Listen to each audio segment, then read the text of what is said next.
질문에 답하라. 어느 신사가 길을 가다가 남자아이들이 이렇게 모여있는 거야. 개 한 마리를 가운데 두고 쭉 둘러 서 있는 거야. 그 신사가 얘들이 개를 어떻게 하려고 하나? 그래서 얼른 그 아이들 옆으로 갑니다. 그리고 묻습니다. 야, 너희들 뭐하고 있어? 그러니까 어떤 아이가 얘기합니다. 늙은 개 한 마리가 길을 잃었는데 우리가 서로 이 개를 갖고 싶어 해요. 그래서 누가 가질 건지 궁리하다가 거짓말을 제일 잘하는 아이에게 이 개 갖기로 했어요. 그렇게 대답했어요. 그러니까 신세가, 야, 거짓말 시합을 하면 안 돼. 거짓말은 죄야. 너희 그거 모르니? 내가 너희 나이 때에는 단 한 번도 거짓말을 한 적이 없어. 그러면 안 돼. 혼을 냈어요. 그랬더니 아이들이 멀뚱멀뚱 자기들끼리 눈을 마주하면서 그 중에 한 아이가 크게 한숨을 내면서, 좋아, 저분이 1등이다. 저분께 개를 드리자. 그렇게 얘기했다는 거야. 자기 기만이죠. 자기 기만. 자기 기만. 속임, 자기 스스로 자기를 속이고 산다. 뭐 이런 의미죠. 대답은 신실해야 합니다. 대답은 잘해야 돼요. 오늘 질문이 질문에 답하라. 질문에는 두 가지가 있습니다. 크게 두 가지. 여러분 시험 보신 분들은 알지만 질문이 크게 두 가지예요. 뭐하고 뭐예요? 여러분 시험 보면은 질문이 나오죠. 질문이 크게 두 종류예요. 뭐하고 뭔가요? 객관식과 주관식. 맞아요. 객관식과 주관식이에요. 객관식과 주관식. objective question이라고. 그래서 객관적 사실을 이제 이야기하는 거. 그게 객관식이에요. 예를 들면은 이미 답이 주어져 있는 거예요. 이미 답이 주어져 있어서 그 주어진 답 중에서 자기가 선택하면 되는 거예요. 그죠? 그래서 객관적 사실을 선택하는 거. 객관적 질문이에요. 그 객관적 질문에는 우리가 잘 아는 것처럼 어떤 종류가 있냐면 사지선다형 있잖아요. 우리 맨날 시험 보면 1, 2, 3, 4분에 이렇게 고르는 거 있잖아요. 그게 이제 객관식이고, 공X 문제, 이게 이제 객관식. 이미 답이 주어져 있고 그 답을 선택하는 거, 이게 객관식 질문이에요. 자기 생각할 필요 없어. 이거는. 그죠? 그냥 그 중에서 가장 맞는 거 고르면 돼요. 저하고 동시대에 살고 있는, 아니면 제 윗분들도 이 객관식 문제에 굉장히 익숙해져 있어요. 그죠? 그래서 뭘 선택할 때, 야, 너 뭐 선택해? 이러면 굉장히 힘들어요. 그럼 뭐라고 하냐면 보기를 좀 달라고 그래. 1, 2, 3, 4번 주라고. 그러면 얼마나 쉬운지 몰라요. 그 중에 하나 이렇게 찍으면 되니까. 이번에 이제 제 동문들 10년 할애를 못했어요. 오미클론 때문에. 그래서 저희 학교 동문들이 이제 10년 할애를 하는데 장소를 어디서 할 건지 막 이렇게 논란이 많아요. 그랬더니 어떤 동문 임원이 딱 카톡방에 올렸어요. 1번 어디, 2번 어디, 3번 어디, 4번 다 좋아. 이 중에서 골라라. 이랬더니 쫙쫙쫙쫙 고르는 거예요. 그러니까 이제 가장 많이 고르는 곳으로 이번 10년 할애는 모인다. 딱 정리가 되는 거예요. 그런 거에 편하죠. 요새 아이들도 그렇다고 그래요. 요새 아이들도 누가 이랬다, 누가 저랬다 이런 대답은 참 잘한다고 그래요. 근데 내 생각이 뭐냐? 너는 어떻게 생각하는데? 라고 물어보는 걸 가장 힘들어하고 가장 두려워한대요. 자기 생각이 별로 없는 거예요. 자기 사고를 깊이 하지 않는 거예요. 단지 그냥 어떤 사실들을 암기해서 시험을 보지 자기의 생각을 말하는 것을 굉장히 힘들어하고 두려워한다는 거예요. 뭐 저도 그래요. 저도. 그래서 이런 객관적인 사지선다형 네 가지 중에 하나를 선택하는 이 객관적 시험에 익숙해져 있는 사람은 자기 생각, 자기 판단을 잘 못합니다. 그래서 우스갯소리로 그런 얘기예요. 이런 데 익숙한 사람은 맞선을 볼 때, 선을 보러 나갔을 때도 한 여인만 오면 선택을 잘 못한대. 네 여인을 봐야 된대. 네 여인을. 그래서 이 네 여인 중에 이 사람이야 이렇게 해야 딱 선정한다는 거예요. 그런 게 익숙해지면 그렇게 되는 거예요. 사람이. 그런 객관적인 질문이 있어요. 다른 하나는 주관적 질문이에요. 주관적 질문은 자기 주관을 가지고 이야기하는 거예요. 자기 생각, 자기 판단, 그리고 자기의 주장을 이야기하는 거예요. 그래서 이건 답이 정해져 있지 않아요. 자기가 답을 만들어야 돼요. 그래서 답은 하나가 아니라 다양해요. 그죠? 다양해요. 나는 이렇게 생각할 수 있고 다른 사람은 저렇게 생각할 수 있고 다 다른 거예요. 그러나 자기가 생각하고 사고하고 판단하고 결단하고 그것을 답해야 하는 내용이 주관적 질문인 거죠. 객관적인 사실을 알기 위해서는 객관적인 질문을 하는 거고 그 사람의 생각이 뭔지를 정말 알고 싶으면 주관적 질문을 하는 거예요. 너는 뭐라고 생각하니? 라고 묻는 거죠. 근데 오늘 우리가 읽은 성경 본문에 보면 예수님이 두 가지의 질문을 던져요. 자, 한번 봅니다. 첫 번째 보니까 이렇게 돼 있어요. 13절 띄워볼까요? 화면을 좀 보면서 여러분들이 13절 띄워보면 이렇게 예수님이 첫 번째 질문을 해요. 예수께서 빌립보 가이사야 지방에 이르러서 제자들에게 물어 이르시되 사람들은 인자를 누구라 하느냐? 사람들은 나를 누구라고 하느냐? 이 질문은 유형 두 가지의 질문의 유형, 객관적 질문과 주관적 질문이 있다면 이 질문은 객관적 질문이에요? 주관적 질문이에요? 객관식 질문이에요. 객관식 질문. 학교 다닐 때 공부 잘한 사람은 대답을 잘합니다. 객관식 질문이에요. 객관식. 왜냐하면 자기 생각을 물어보는 게 아니라 사람들이 보통 많은 사람들이 뭐라고 얘기하냐, 공통적으로 얘기하는 게 뭐냐라고 묻는 거예요. 그죠? 사람들이 인자를 누구라고 하느냐. 그러니까 사람들이 대답해요. 제자들이 뭐냐면 어떤 사람은 1번 세례요한, 2번 엘리야, 3번 에레미야, 4번은 선지자 중에 한 사람. 야, 1, 2, 3, 4번 딱 나오잖아. 세례요한, 엘리야, 에레미야, 선지자 중에 하나.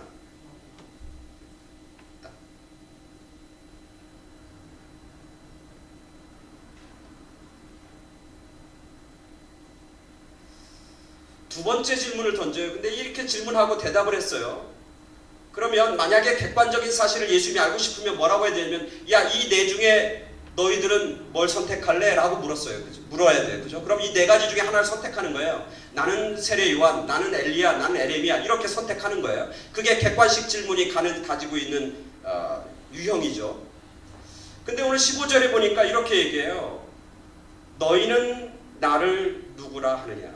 너희는 나를 누구라 하느냐? 이거는 객관식 질문이에요? 주관식 질문이에요?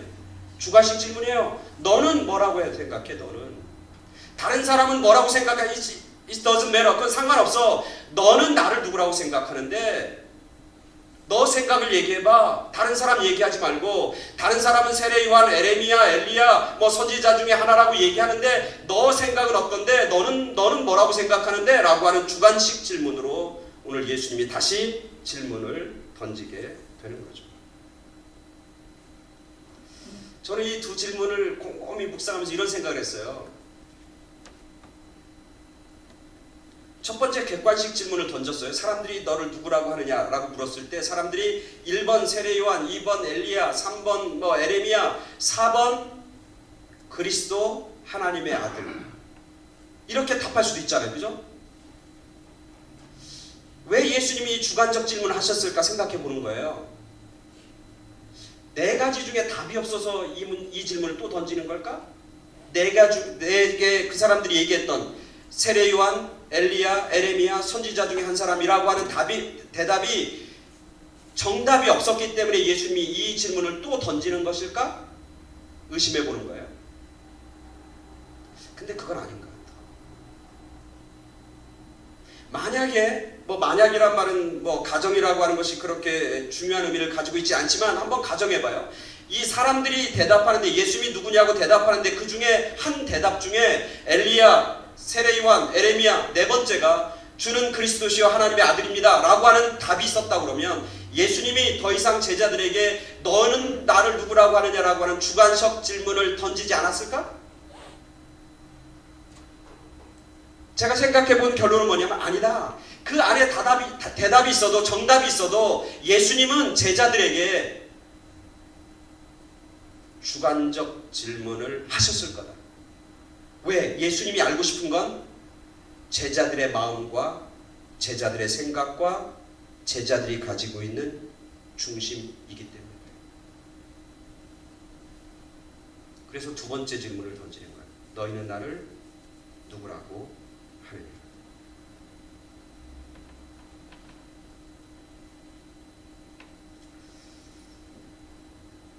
이 주관적 질문이 주님에게는 굉장히 중요한 질문이에요. 예수님이 이 질문을 어떤 의도를 가지고 제자들에게 던지고 있는 거예요.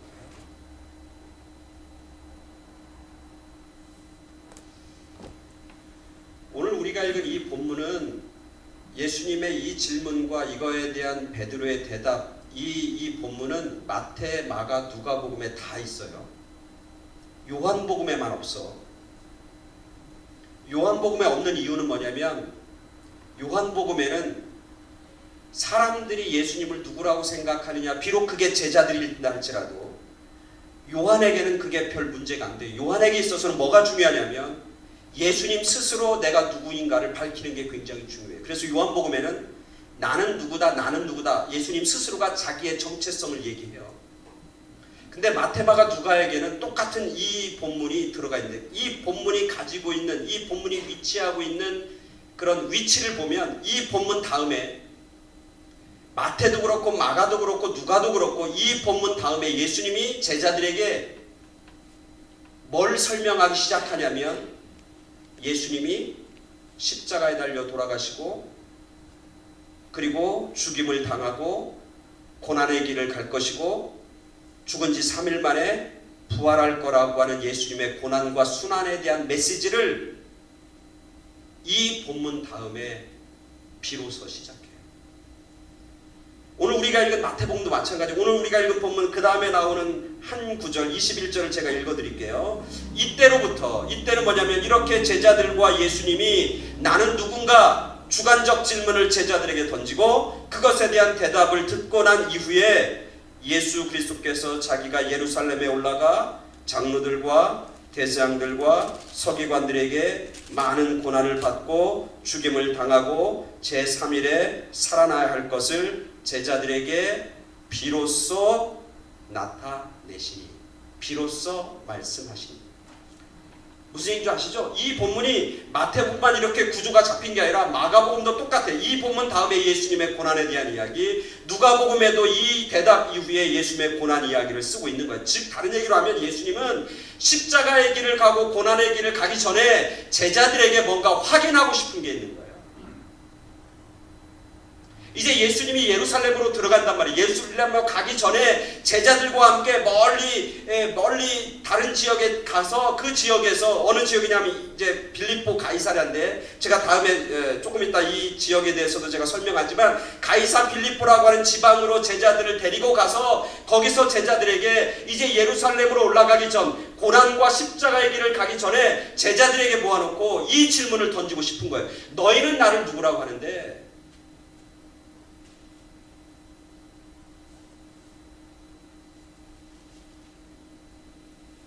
왜냐하면 이 질문은, 그리고 이 질문에 대한 바른 대답은 우리의 신앙과 우리의 믿음 생활의 본질이기 때문에 그래요. 핵심이기 때문에 그래요. 또 하나 참 재밌는 것은 이 13절 다시 한번 보여주세요. 13절에 보면 예수님께서 제자들에게 이 질문과 이 이야기를 하고 있는 장소가 뭐라고 하냐면 어디예요? 빌립보 가이사랴 지방이에요. 빌립보 가이사랴 지방.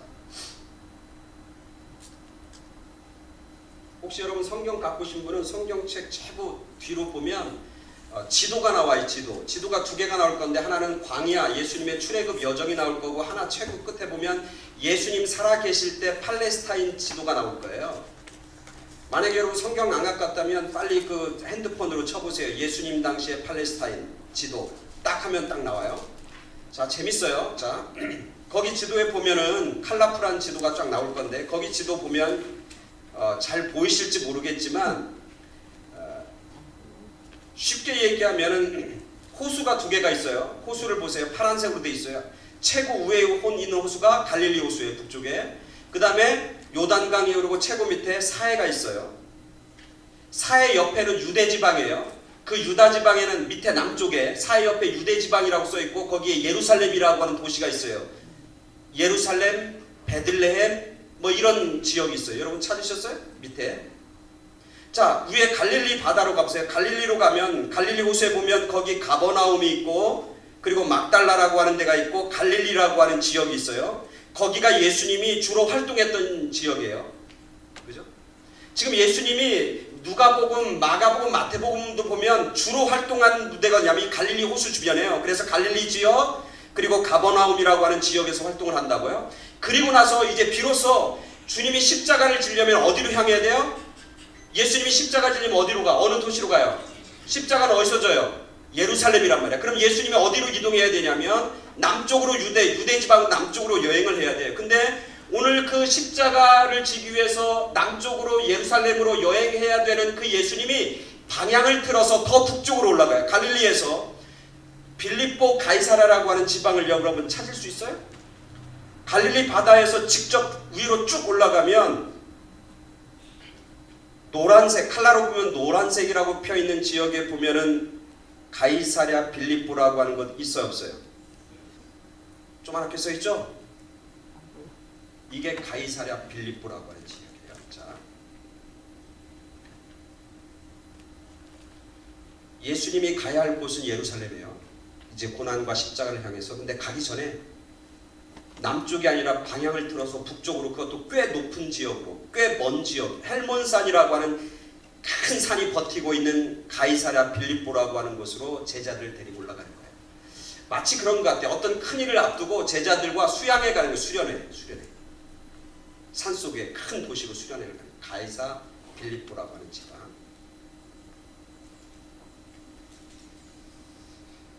그 도시가 갖고 있는 특징이 저 지명에 나와요. 자, 여러분 혹시 성경에서 빌립보라고 하는 도시를 알아요? 빌립보? 빌립보 하면 떠오르는 여인이 있죠. 누구예요? 자주장사하는 루디아. 바울이 2차 전도여행을 떠나기 전에 마게도냐 사람들이 오라고 손짓하는 환상을 보고 마게도냐 지역으로 갔을 때 마게도냐의 첫 성 빌립보성 하고는 아무 상관이 없어. 그거는 어디를 얘기하는 거냐면 터키와 그리스의 북부를 얘기하는 게 빌립보. 이거는 빌립보라고 하는 얘기는 이건 빌립이라고 하는 사람 이름이에요. 헤롯 빌립, 헤롯 왕의 자녀들인데 그 중에 빌립이라고 하는 사람이 있는데 이 빌립이 아까 여러분 지도에 보면 노란색으로 이렇게 표시되어 있는데 그 북쪽 지역을 본국 왕으로 통치하는 사람이 빌립이에요. 자기의 이름을 따서 도시를 건설하는 거예요. 빌립보라고. 근데 이 빌립이라고 하는 사람이 큰 도시를 하나 만드는데 그게 빌립보 가이사랴 빌립보라고 하는 지방이에요. 여러분 가이사란 말은 무슨 뜻이에요? 가이사란 말은 영어로 뭐예요? 가이사랴는 누굴 얘기해요? 시저를 얘기해요. 시저는 누구냐면 로마의 황제예요. 그죠? 그러니까 빌립보 가이사라는 지역은 뭐냐면 빌립보라고 하는 그 지역을 다스리는 왕이 시저를 위해서 건축해 놓은 큰 도시, 그게 빌립보 가이사랴 지역이에요. 여러분 시저라고 하는 황제 이름을 아무 도시나 붙이지 않아요. 황제 이름을 붙이는 도시는 두 가지의 특징이 있어요. 첫 번째는 굉장히 화려해야 돼, 웅장해야 돼, 커야 돼. 왕의 이름을 붙일 정도의 큰 건물들이 있고 화려한 그런 도시, 그게 바로 가이사. 두 번째는 황제를 숭배하는 신전, 가이사랴를 숭배하는 이방의 신전이 그 도시에 있어야 돼. 그래서 가이사랴는 이름을 붙인다고. 아까 여러분 지도에 보면은, 지도 지금 보고 있는지 모르겠지만 이 바다, 지중해 바다 이렇게 해안선인데 해안선 중간에 보면 가이사랴라고 하는 도시가 있어요. 가이사랴라고 하는 도시. 가운데 중간에 있어요. 가이사랴라고 하는 도시. 그것도 시저의 이름을 붙인 도시예요. 이 도시들이 가지고 있는 특징이 그래요. 다른 얘기로 하면 예수님이 이 질문을 제자들에게 던지는데 예수님이 생각하는 큰 그림이 있다는 거예요. 굳이 갈릴리에서 이 질문을 던지지 않고 제자들을 데리고 빌립보 가이사랴라고 하는 지역으로 가셔서 거기 황제들이 있는 신전이 있고 이방의 신전이 있고 황제들과 다스릴 것 같은 그런 큰 도시의 화려함, 물질의 화려함, 세상적으로 보면 아주 너무나 멋있고 아름다운, 사람들을 유혹하기에 충분한 그런 큰 도시들 속으로 제자들을 데리고 가서 거기서 예수님이 제자들에게 묻는 거예요. 너희는 나를 누구라 하느냐? 세상의 화려한 가운데, 세상의 권력의 한복판에서, 세상의 물질의 부요함의 한복판에서, 세상 문화의 한복판에서, 세상 사람들이 추구하는 성공이라고 하는 그 삶의 한복판에서 제자들에게 묻는 거예요.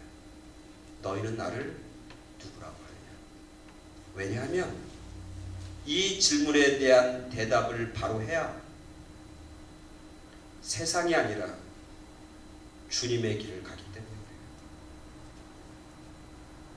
세상의 성공과 화려한 삶으로 가는 삶이 아니라 주님과 함께 의미 있고 생명의 길이지만 거친 십자가의 길을 갈 수 있기 때문에 돼요. 이걸 고백하지 못하면 주님과 함께 예루살렘에 올라갈 수 없어. 주님과 함께 골고다에 올라갈 수 없어. 주님과 함께 십자가를 지는 그 일을 감당할 수가 없어. 그래서 예수님은 제자들에게 사람들이 나를 누구라 하고 하느냐, 그것과 상관없이 너는 나를 누구라고 하느냐, 주님께서 그렇게 묻고 계신 것이죠. 오늘 우리들 이 본문을 묵상하면서 오늘 예수님은 우리들 한 사람 한 사람, 여러분 한 사람 한 사람에게 동일한 질문을 하고 계시는 것이죠. 당신은 예수를 누구라고 생각합니까?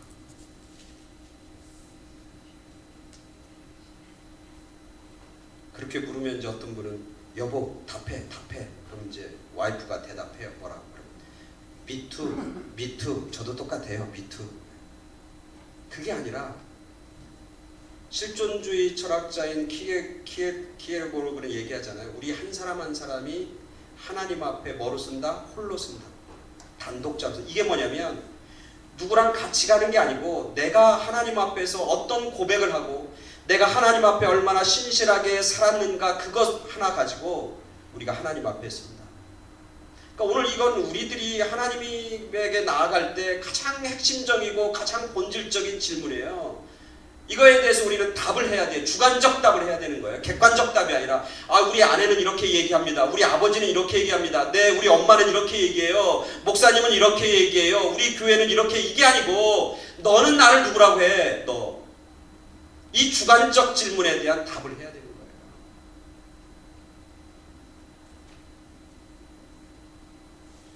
교회 나온 지 얼마 안 되는 할머니가 있었어요. 교회 얼마 나오지 않은 할머니. 그 할머니에게 목사님이 이렇게 질문했습니다. 이 말씀을 하면서 뭐라고 하냐면 할머니는 예수님 누구라고 생각하세요? 여기 얘기하면서 할머니는 예수님을 누구라고 생각하세요? 라고 질문을 던졌어요.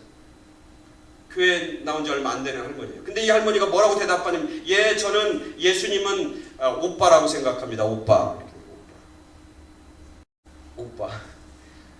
그 이유를 물었어. 왜요?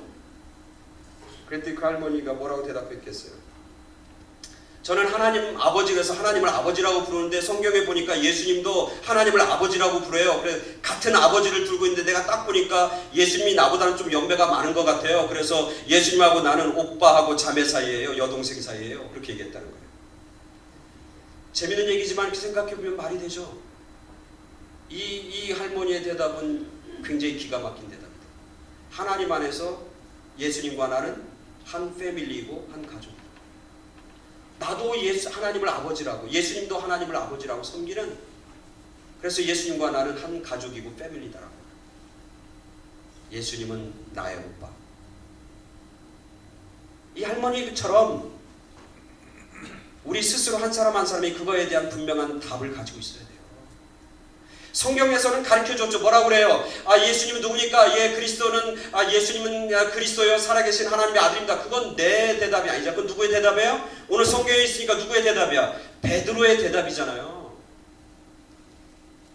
그런데 이 질문, 이 답이 정말 내 스스로 고백하고 내 스스로 정말 그거에 대한 확신과 믿음이 있어서 내 입으로 한다면 그것은 베드로의 대답이긴 하지만 나의 주관적인 대답이기도 하죠.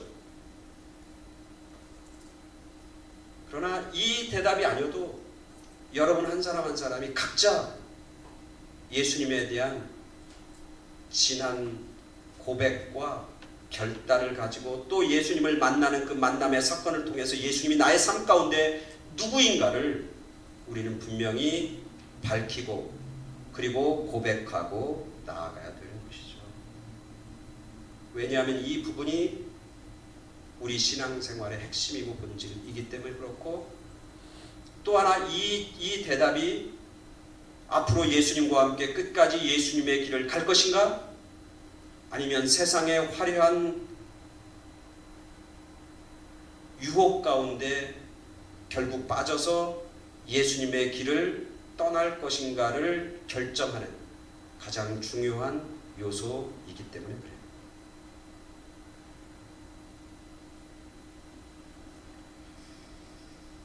일본 사람 중에 가장 유명한 기독교인, 기독교 사상가가 우찌무라 겐조라고 하는 사람이에요. 아주 유명한 사람이에요. 일본의 기독교에서 가장 강한 영향력을 끼쳤던 우찌무라 겐조라고 하는 사람인데, 이 사람의 전기에 보면 그런 얘기가 있어요.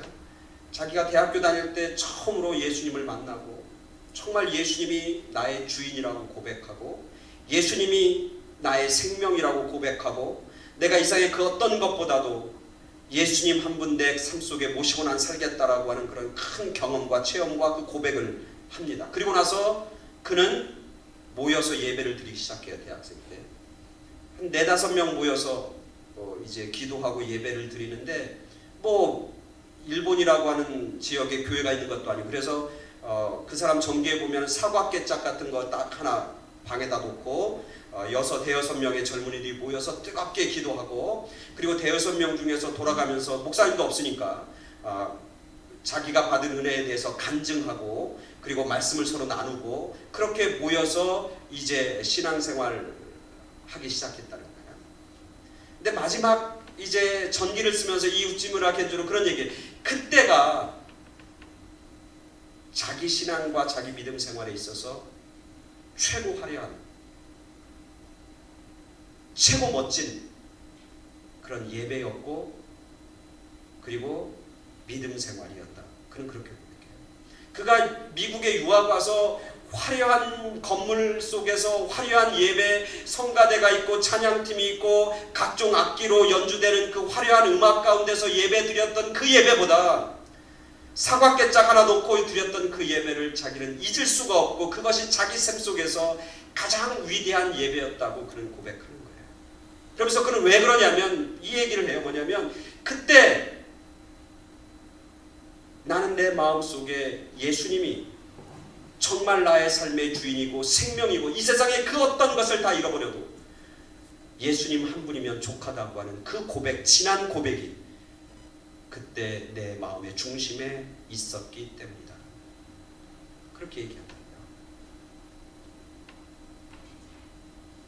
그래서 이 주관적 고백은 예수님의 길을 가게 되는 원동력이고 뿐만 아니라 이 고백이 결국 뭐가 되냐면 교회를 세우는 기본이 되고 기초가 돼요. 오늘 우리가 읽은 본문 다시 읽어요. 그렇게 대답을 해요. 물어요. 예수님 주관적으로. 너희는 나를 누구라고 하느냐? 그때 시몬 베드로가 대답합니다. 주는 그리스도시요 살아계신 하나님의 아들입니다.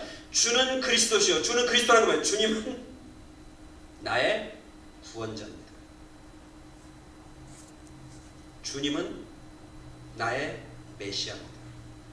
그리고 당신은 하나님의 살아계신 하나님의 아들입니다. 그렇게 고백하는 거예요. 이 고백이 담겨져 있는 의미는 뭔지 알죠? 베드로가 주님은 나의 메시아, 나의 구원자입니다. 나의 생명을 살리는 분은 당신밖에 없습니다. 내 삶의 오너십은 내가 아니고 그 누구도 아니고 그 무엇도 아니고 내 오너십은 당신에게 달려 있습니다. 라고 하는 고백이에요. 그리고 당신은 하나님의 아들입니다. 라고 하는 고백이에요. 그러니까 이 고백을 듣고 예수님이 뭐라고 대답하면 이렇게 돼요. 바요나 시몬아. 바요나 시몬이라는 건 뭐냐면, 바라고 하는 얘기는 뭐냐면 아들이란 뜻이고, 요나는 무슨 얘기로 하면 요한이라는 거예요. 그러니까 시몬을 부를 때 요한의 아들 시몬 이렇게 불러요. 바요나 시몬, 이건 요한의 아들 시몬 이런 뜻이에요. 요한의 아들 시몬아, 내가 복이 있다. 이 대답을 하고서 예수님이 그를 축복해요. 너는 복이 있다. 축복한다. 너는 복되다. 이 대답 하나 가지고 예수님이 베드로를 칭찬해요. 너는 축복, 복의 자녀다. 복되다. 그러면서 이렇게, 이를 너에게 알게 한 사람은 너의 혈육이 아니오 하늘에 계신 내 아버지시다. 그러니까 예수님도 이 얘기를 베드로가 하는 걸 보면서 되게 놀랐는 모양이에요. 이런 기가 막힌 대답을 할 줄 몰랐던 모양이에요. 그러니까 예수님이 너무 놀라서, 야, 너 그 얘기 진짜 잘했다. 너 내가 축복한다. 넌 복되다. 그러면서, 야, 너가 이런 얘기를 하는 거 보니까 이건 네가 한 게 아니라, 네 생각이 아니고 네가 혈육 인간적으로 한 게 아니라, 뭐 배워서 한 게 아니라, 진짜 이거는 하나님의 영의 감동으로 된 거다. 이 얘기는 다른 얘기로 하면 그런 거예요. 우리가 예수님에 대한 고백은 내가 무슨 뭐 성경을 읽어서 나오는 그런 고백이 아니고, 무슨 공부를 많이 해서 나오는 고백이 아니라, 이 고백은 무슨 고백이라고? 하나님의 영, 성령이 우리의 마음을 주장하게 만드셔서 하는 대답. 이게 정답이에요. 여러분, 주관식 질문, 주관식 대답에도 정답이 오답이 있어요. 내 생각을 쓴다고 내 생각 아무렇게나 쓰면 정답이 되는 게 아니에요. 내 생각과 내 사고와 내 결단을 쓰긴 하지만 오답도 있고 정답도 있는 거예요. 근데 오늘 예수님의 나는 너희가 나를 누구라고 생각하느냐, 이 질문에 대한 정답은 분명히 있는 거예요. 근데 내가 스스로 해야 되지만, 내가 혼자 하는 게 아니라, 내가 누구과 컨닝해서 하는 게 아니라, 내가 무슨 배워서 하는 게 아니라 뭐야? 성령의 감동하심을 통해서 예수님이 누구인지를 우리 마음 가운데 경험해야, 깨달아야 정답을 말할 수 있어. 이런 대답을 할 수 있는 거예요. 주는 그리스도입니다. 정말 하나님의 아들입니다. 당신은 전능하신 분입니다. 내가 가지고 있는 것이 무엇이든지, 내가 할 수 있는 것이 무엇이든지 그것으로 가능한 것이 아니라 오직 하나님의 능력으로, 전능하신 하나님, 그 하나님의 아들인 당신을 통해서 내 삶은 결국 가능하다. 무엇이든지 이룰 수 있습니다. 라고 하는 고백이죠.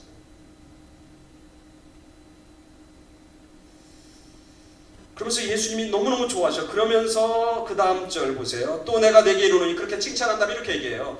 너는 베드로라. 예수님이 별명을 하나 지어줘요. 베드로라. 베드로라는 뜻이 무슨 뜻이에요? 베드로라는 뜻이 반석이라는 뜻이에요. 베드로. 원래 이름은 시몬이에요. 베드로라고 하는 이름을 붙여준 거예요. 너는 베드로라. 내가 이 반석 위에 내 교회를 세우리니 음부의 권세가 이기지 못하리라. 여기서 중요한 것은 뭐 이거를 뭐 제가 설명을 여러 개 하지 않지만, 이걸 보면 너는 베드로라. 내가 이 반석 위에 내 교회를 세운다. 그래서 캐톨릭에서는 교회의 시작을 이걸로 얘기하고, 그래서 교회의 시작은 누구로부터 시작한다고? 베드로로부터 시작해요. 그죠? 그래서 캐톨릭 교회에서 초대 교황은 누구예요? 베드로예요. 그래서 교회의 중심에는, 기본에는 누가 있는 거냐면 베드로가 있는 거예요. 교황이 있는 거예요. 그게 캐톨릭이 이 본문을 이해하는 거예요. 근데 개신교 신학자들과 지금 교회들은 그렇게 보지 않아요. 여기서 베드로라고 하는 반석이지만 페트로스란 말을 써요. 페트로스, 베드로, 페트로스. 페트로스라고 하는 헬라어는 뭐냐면 남성형 명사고 반석이란 말이에요. 근데 여기 나오는, 내가 이 반석이랄 때 이 반석이란 말은 페트라라고 하는 말이에요. 페트라. 페트라는 뭐냐면 남성 단수가 아니라 여성 명사예요. 여성 명사. 여성 명사. 그러니까 여기 베드로와 이 페트로, 이 반석은 달라요. 그래서 개신교에서 뭐라고 하면 이 반석 위에 내 교회, 이 반석은 뭐냐? 베드로가 했던 뭐야? 신앙의 고백, 믿음의 고백. 그건 뭐야? 예수님은 그리스도시고 하나님의 살아계신 하나님의 아들입니다라고 하는 이 고백 위에 베드로라고 한 사람 위에 교회를 세우는 게 아니라, 베드로가 했던 그 고백, 그 답변, 그 위에 하나님의 교회, 주님의 교회가 세워진다라고 하는 거죠. 그래서 여러분, 교회는 뭡니까? 교회는 어떤 건물이 아니잖아요. 그죠? 교회는 뭡니까? 교회는 뭡니까? 뭘 교회라고 불러요? 교회는 건물도 아니고 교회는 프로그램도 아니잖아요. 그죠? 교회 안에 뭐 성가대가 있어야 되고 무슨 조직이 있어야 되고 그게 교회가 아니잖아요. 그죠? 교회라고 하는 것의 가장 기본적인 교회의 정의는 뭡니까? 예수님을 주님이라고 고백하는 사람들의 모임. 그게 교회잖아요. 그래서 교회가 시작되고 교회의 기초는 뭐냐면 이 고백이 있어야 교회가 시작되는 거예요. 고백 공동체. 예수님을 고백하는 사람들의 모임. 뭐라고 고백하냐면 예수님이 나의 주님입니다. 예수님은 하나님의 아들입니다라고 고백하는 그 고백하는 사람들, 그 사람들이 모이는 모임, 그게 교회인 거예요. 그러니까 이 고백이 얼마나 중요해요. 교회를 교회되게 만드는 힘, 교회가 뿌리 내려야 할 반석, 그게 바로 이 고백이라고. 그래서 우리 새생명 교회는 이름은 새생명이라고 붙여졌지만 이 교회는 여러분들 한 사람 한 사람이 교회인 거예요. 저 예수님이 누군가를 정말 성령의 도우심으로 고백한다 그러면 여러분 한 사람 한 사람이 뭐야? 교회인 거예요. 여러분이 모이는 모임이 교회인 거예요.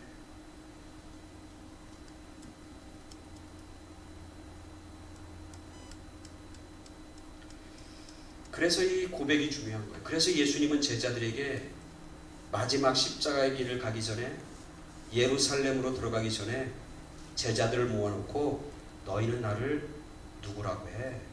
너는 나를 누구라고 생각하니? 라고 하는 주관적 질문을 던지고 있는 거예요.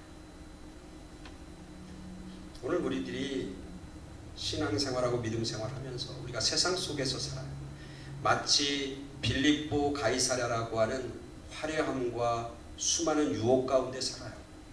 세상적인 어떤 자랑과 또 세상적인 성공이라고 하는 그런 화려함과 또 물질의 어떤 유혹과 풍요 속에서 살아요. 오늘 제자들도 거기 있거든요. 근데 그곳에서 살고 있는 우리들에게 예수님은 질문합니다. 도전합니다. 너희는 나를 누구라고 해? 진짜 나를 따라올 수 있어? 진짜 나와 함께 이 길을 가길 원하니? 이 고백이 있어야, 가능해야 나와 함께 이 길을 갈 수 있는 거야. 그렇지 않으면 세상으로 돌아가. 그렇지 않으면 배반하게 돼. 그렇지 않으면 따르다가 포기하게 돼. 그렇지 않으면 세상의 물질 유혹 앞에, 세상의 이생의 자랑과 육신의 욕망과 욕심 가운데 결국 다 떨어져 나가고 말 거야 라고 주님이 말씀하고 있는 거죠. 오늘 여기 있는 우리들이 이 진한 고백이 우리 마음 가운데 있어야 돼요. 정말 나에게 예수님 누구인가? 정말 나에게 예수님 어떤 분인가? 이 고백을 하고 살아가는 사람들, 이 고백을 하고 살아가는 사람들에게 예수님이 축복해줘요. 뭐라고 하냐면 이렇게 얘기했잖아요. 음부의 권세가 이기지 못하리라.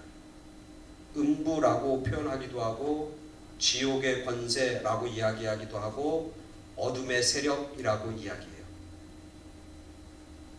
음부의 권세, 마귀의 권세, 어둠의 세력들이 누구를 이기지 못한다고?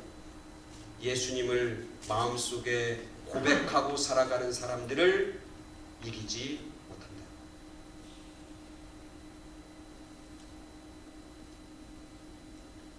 교회를 없애기 위해서 수많은 사람들과 수많은 세력들과 수많은 정치적인 권력과 힘들이 얼마나 애쓰고 노력했는지 몰라요. 로마가 교회를 무너뜨리려고, 중국이 교회를 무너뜨리려고, 북한이 중국을 무너뜨리려고 얼마나 애쓰고 얼마나 노력하고 얼마나 많은 돈을 투자했는지 몰라요. 그러나 오늘날 돌아보면 그런 모든 음부의 권세와 사단과 어둠의 세력들은 결국 교회 앞에 무릎을 꿇게 된 거죠. 그래서 현재도 오늘날 교회가 존재하고 오늘도 예수님을 주로 고백하는 사람들이 점점 늘어요. 어떤 통계에 보니까 지난주인가 지지난주 크리스찬 신문에 보니까 코로나 때문에 교회가 없어지고 닫혀지고 교인들이 떠나는 그런 상황 속에서도 수많은 교회의 미래를 예측하는 사람들은 앞으로 2050년이 되면 세계에서 기독교의 인구가 적어도 30%는 성장할 거다, 그렇게 얘기해요.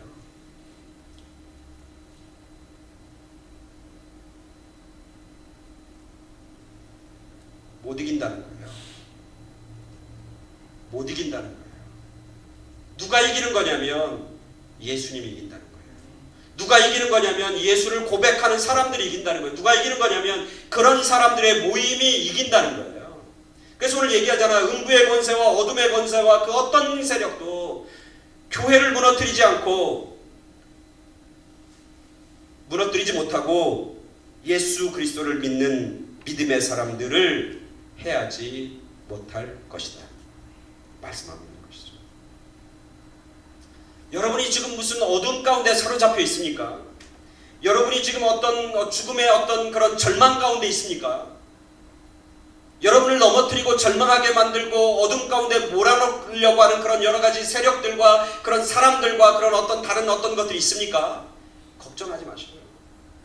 오늘 예수님이 얘기하잖아요. 음부의 권세가, 어둠의 세력이 너희들을 넘보거나 이기지 못하리라. 승리는 너희들의 것이다.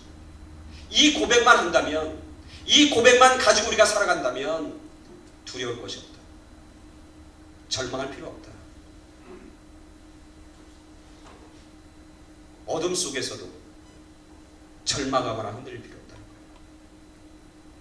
나를 넘어뜨리게 하는 수많은 유혹과 수많은 도전 가운데서도 걱정하지 말라는 거예요. 오늘 예수님이 약속하잖아요. 음부의 권세가 너희들을 이기지 못한다. 마지막 19절 보니까 이렇게 얘기합니다. 그렇게 고백하는 사람들이 모여있는 그 교회에 대해서 이렇게 얘기합니다. 내가 천국 열쇠를 내게 주리니 내가 땅에서 무엇이든지 매면 하늘에서 매일 것이요 내가 땅에서 무엇이든지 풀면 하늘에서 풀리리라. 천국의 열쇠를 누구에게 준 거냐면 그걸 고백하는 사람들이 모이는 교회 안에 천국의 열쇠를 준다는 거예요. 천국에 들어갈 수 있는 길은 어디 있느냐? 이 예수님에 대한 분명한 고백, 그리고 그 고백한 사람들이 모이는 그 모임 가운데 천국의 열쇠가 있다는 거예요. 그리고 그 모임이 얼마나 소중하냐면 그 모임에서 풀면 하늘에서도 풀린다는 거예요. 하늘의 신성한 복이 그들 가운데 주어지는 거예요. 하늘이 열려야 우리가 살잖아요. 하늘에서 은혜가 내려줘야 우리가 살잖아요. 이 땅에서 하늘의 신령한 복이 우리 가운데 임해야 우리가 살잖아요. 우리의 힘으로 삽니까? 여러분의 능력으로 삽니까? 여러분이 가지고 있는 지식으로 삽니까? 아니잖아요. 그럼 다 잘 살아야지. 하늘의 문이 열려야 되잖아요. 하늘의 신령한 것들이 열려져야 되잖아요. 그게 열려야 우리가 이 땅에서 풍요로움을 맛보고 이 땅에서 승리도 맛보고 이 땅에서 살아가는 삶의 의미도 발견하면서 살 수 있잖아요. 근데 하늘이 풀리는 이유는 어디를 통해서 풀린다? 교회를 통해서 풀린다는 거예요. 믿음의 고백에서부터 풀린다는 거예요. 어느 단체가 푸는 게 아니고 어느 모임이 풀리는 게 아니고 어느 집단이 풀리는 게 아니고 어느 무슨 이상한 그런 곳들이 풀리는 게 아니라 예수 그리스도를 믿음으로 고백하는 사람들이 그들이 모인 교회, 그들의 모인 공동체가 결국 생명과 하늘을 열 수 있는 열쇠이고 길이라고 하는 사실을 말씀합니다.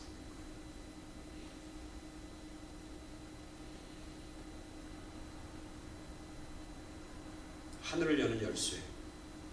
하늘이 열려야 우리가 사는데 그 하늘을 여는 열쇠는 교회에 있다는 거예요. 어떤 단체나 어떤 모임이나 어떤 기관이 아니라 예수를 주로 고백하는 사람들의 모인 교회, 주님이 주인된 교회, 그 교회 안에 하늘의 문을 열 수 있는 기관이 있다. 다른 얘기로 하면 여러분 한 사람 한 사람이 정말 예수님을 부르라고 성령의 감동으로 정말 여러분이 그 지난 고백을 여전히 마음속에 간직하고 있다면 그 예수님이 누구인지를 정말 간절한 마음으로 사모하는 마음으로 뜨거운 마음으로 그걸 내가 고백하고 살아간다면 여러분의 삶 가운데 뭐가 열린다? 하늘이 열리는 은혜와 축복이 임하게 될 줄로 믿습니다. 그걸 우리 약속하는 거예요. 너희가 이 땅에서 풀면 하늘에서도 풀려. 너희가 그런 고백을 가지고 너희가 정말 하나님께 부르짖고 하나님께 기도하면 하늘이 열리게 되어 있어. 너희가 내 이름으로 무엇이든지 구하라. 그러면 내가 너희에게 그대로 이루리라. 예수님이 약속해 주십니다. 예수를 그리스도라 고백하며 살아가는, 그래서 그 고백하는 사람들의 그 은혜와 축복과 승리와 하늘의 신령한 은혜와 복이 여러분과 여러분의 가정과 또 여러분의 자녀와 또 이 새생명 교회 위에 차고 넘치게 되길 간절히 축원합니다. 아멘. 같이 기도하겠습니다.